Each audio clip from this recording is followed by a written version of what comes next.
With the retail trading frenzy taking place, everyone is wondering which stock is next to pop, but also what will eventually come of this. Historically, over the last 100 years, every single event ended with retail buyers in last, and then the fallout occurred.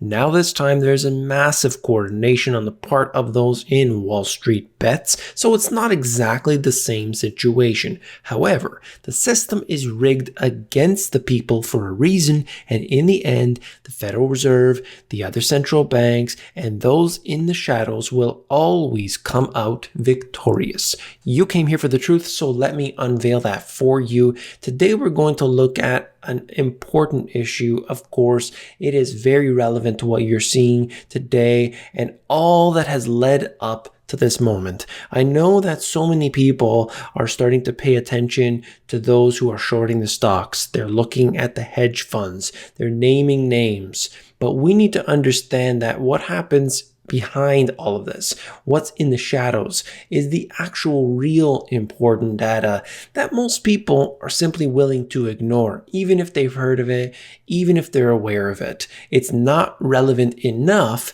and therefore they simply push it off. So we need to understand the aspects that have led to this point. Otherwise, we're only, skimming off the top. We're not getting into the nitty-gritty. You may have already seen this, but this article here is just talking about what's been happening just in the past couple of days. GameStop Reddit army trolls Wall Street billionaires with billboards and plain banners gloating over stock gains. So you can go through if you want to see some more of those pictures there. But essentially what we are noticing is that this is different than what we have seen before. Obviously, they are coordinating together. Millions of people are at least aware of what's been happening. I know that there's a lot of institutions that are looking at this information. You've got those like Citadel, which are potentially seeing all of their trades that are taking place and gambling on that as well. There are so many different levels here that ultimately, the markets are not ready and prepared for this. The clearinghouses have issues here. You could see what's been going on with Robinhood. I talked about that maybe in the previous video, the one before. This is something that people should be keeping a very close eye on, even if they're not touching any of these stocks. This could definitely create some sort of unwinding. So definitely pay attention. This is front and center. Melvin Capital, the hedge fund that has borne the brunt of losses from the soaring stock prices of heavily shorted stocks recently, they lost 53% in January. They do discuss more information about it, but I think that this is one company that we should be looking at and seeing how this progresses over the next few days. So keep an eye on Melvin. I'll try to touch on it as much as I can.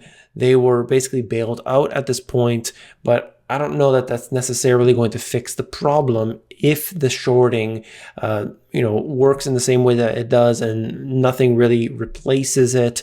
We're going to deal with this, and I think it's going to be fast. It's going to be swift. Quick note for those who haven't seen this, GameStop mayhem hits close to home with co-founder's son who's active on Wall Street bets. So just gives us some idea here as to who is involved, and it's going global right now. Okay, so there's a lot in this Wall Street Journal article, and of course, this is one that gets into some of those details that people need to know. Markets look like they're in a bubble. What do investors do now? Investors see some classic signs of froth, but they are uncertain whether a downfall looms. Of course, nobody ever knows what will happen until it's too late. I think that we have certain moments in time that we can only understand when we're looking back in the pages of history. And this will, of course, be a pivotal moment. There's no doubt about it. But you always have certain sectors, certain stocks. There are certain things that will do well when the rest of the groups are simply doing poorly. If you looked at the previous crisis, housing was taking a beating, and you looked at all of that surrounding the financial system was really looking bad. Of course, AIG and all these different big companies and the exposure that they had. And we started going down the rabbit hole on that. And company after company started to fall as investors thought about all the risks involved.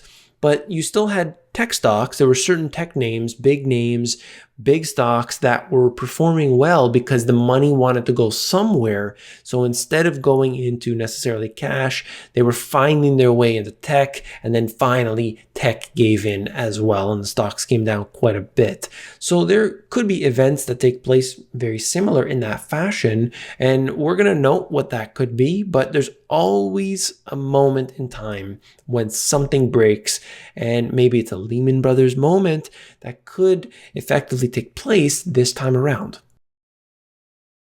For once, everyone seems to agree. Much of the market looks like it's in a bubble, which is funny because literally a week ago, maybe 2 weeks ago, let's say, that line would have never have been printed. But now suddenly, because a few retail names have spiked higher, well, they're willing to admit that. Well, JP Morgan disagrees with you, that's for sure. But regardless, let's get on with this. Shares of unprofitable companies like GameStop and AMC are rising at a breakneck pace, propelled by a growing army of individual investors. Options activity is surging. I've covered that very clearly here. Bitcoin prices are near record, and businesses are rushing to opportunistically sell stock through a flurry of IPOs. Listings of blank check companies, the SPACs, are follow-on share sales. We're looking at so many different things that, they're reminiscent of 2000, but even to an accelerated level beyond that. Too many valuations look stretched as they hover at levels similar to high-flying days of 2000. That said, high valuations alone don't necessarily mean that the rally is near the end. History has shown that markets have often been able to climb far longer than thought possible, be it the dot-com boom in the late 90s or the dizzying rise in Japanese stocks in the 1980s. And that's very clear. You've seen it every single time. My goodness, in 2008, everybody in the financial system was still saying, don't worry, it's just subprime. But by then we knew already that it was far, far gone. Anybody who was paying attention, who was actually not overinvested and over leveraged, was willing to admit that. Maybe a lot of people didn't know in 2007, but come on, by 2008, it was very clear. And recently, the broader stock market has been on the decline. The S&P 500 dropped 3.3% last week, though it remains up 66% from its March low.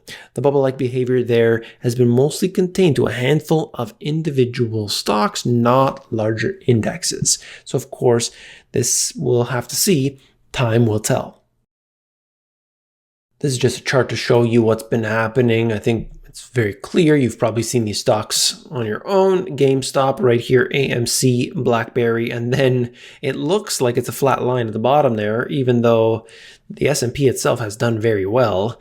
It's right at the bottom. I mean, you compare the three here and just look at it, as it relates to the S&P 500, it is just not even comparable. Single stock bubbles, fast-moving stocks such as GameStop, AMC, Blackberry have raised concerns of excessive exuberance in pockets of the market, while the S&P 500 largely remains unchanged. An even bigger issue arguing against a market-wide bubble is simple math. With interest rates at rock bottom and further stimulus on the table, many investors are being handsomely rewarded by putting their money into riskier, higher-yielding assets. What's more, in many cases, earnings have held up or been robust. I wanted to note the fact that this is basically just over the last little while. I mean, we're talking about a couple weeks at this point. But if you go back before this, it's the same sort of situation where you're seeing the S&P rising. Here, obviously, it hasn't risen throughout this month, but compare that to what's been going on with these particular stocks, and it's a whole different situation. I mean, one rising and one going parabolic. I mean, it's unbelievable. It's truly unbelievable to see the level of, and they use the word exuberance. I mean, this is something like in my opinion, it's gone beyond 2000. You don't necessarily just look at the overall PE ratios, but start to take large groupings of stocks and you realize that something's really messed up. Google searches for a stock market bubble reached an all-time high in January. And just take a look at that. I mean, it is very clear to see what people are concerned about simply by looking at their searches. And this has gone into one heck of a new territory, that's for sure. While the moves of some stocks and assets have been jarring, analysts and investors say that they aren't surprised by the freewheeling speculative activity in the financial markets. You got the Federal Reserve with their super low interest rates, they're printing money, and so on. So if you want to read further into the article, definitely do check this out. I will leave the link in the description under the sources as always. There's a lot more in here that I wasn't able to get to. Quick note about Jeffrey Gundlach, what he had to say. GameStop stock surges fueled by stimulus checks, according to Jeffrey Gundlach. He said specifically that what we're looking at today, you give people $1,200, $1,200 goes right into the market. This, of course, does not support those who need it. No, not at all. The money is going into the markets, and while some people can profit off of this, some people can sell those shares, they can make money off it. I know that some people are simply going to lose it all. They don't know what they're doing, and that's truly unfortunate because somebody on the other end of that trade is probably going to make a lot of money. It doesn't have anything to do with necessarily GameStop or anything like this. But when people are investing without any experience, without any support, a lot of times it doesn't end well. At the same time, if there is a larger crisis, a collapse that takes place, many people will be out of not just their stimulus check, but a lot more. Just to give you an update on what's been happening here, the Federal Reserve's balance sheet continues to grow. It is $7.4 trillion at this time. And then you're seeing the ECB, which has accelerated beyond 7 trillion euro. It's massive. It is absolutely massive, making the Federal Reserve a little jealous because it's growing so fast throughout this period. I mean, just over the last, let's say, 6-7 months, it has been going up in basically a straight line. You are seeing something that they cannot reverse. They know that. And despite what they're doing with negative interest rates and everything else, they're still printing so much money. And then you wonder why we have bubbles. You wonder why there's so much risk taking because you can't get any yield in some traditional investments. Anyway, that's all for this video. If you found it informative, hit that thumbs up button. When you do, you are supporting me. I want to thank you for that. If you want to learn about e-commerce for free, I have a course for you right here at the AmazonGPS.com. If you want to learn about the financial system, everything from A to Z is in these 2 books. Check it out at the link in the description. And if you haven't seen this video yet, you definitely want to. I discuss more about silver, look into the GameStop situation and more. Click it. I'll see you there.